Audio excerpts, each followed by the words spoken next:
এখন তো সজনে ডাঁটা একদম বন্ধুরা মানে সব সময় অ্যাভেলেবেলই পাওয়া যাবে। আর আমি এগুলো সব আমার দিদির বাড়ির গাছে দিয়েছিল অনেক, তা খাওয়া হয়ে গেছে, সব অল্প একটু ছিল।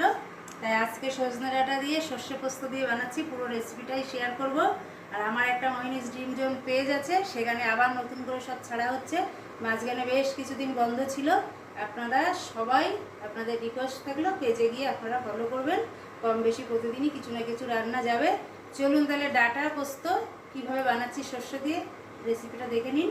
চাপিয়ে দিয়েছি, দেখুন সর্ষের তেল দিয়ে দিলাম, খুব বেশি পরিমাণে কিছুই লাগবে না, ঠিক আছে? একদম খুব সুন্দর কালো জিরে দিয়ে দিলাম আর একটা শুকনো লঙ্কা এখানে। আর এই যে সরু সরু করে আলু দিয়েছি আমি এই ডাঁটার সঙ্গে, ডাঁটার মতো করে দেখুন একটাই আলু দিয়েছি, সেটা আপনারা চাইলে দিতে পারেন, না চাইলে দেওয়ার কোনো দরকারই নেই। দিয়ে এটার কাজই হচ্ছে এখন একদম কম আছে, শুধু এটা আস্তে আস্তে করে সুন্দর করে ভাজা করে নেব। এখানে নিয়ে নিয়েছি দেখুন 1 চামচ সর্ষে, কালো সর্ষে নিয়ে নিয়েছি 1 চামচ, সাদাটা নেই যেহেতু।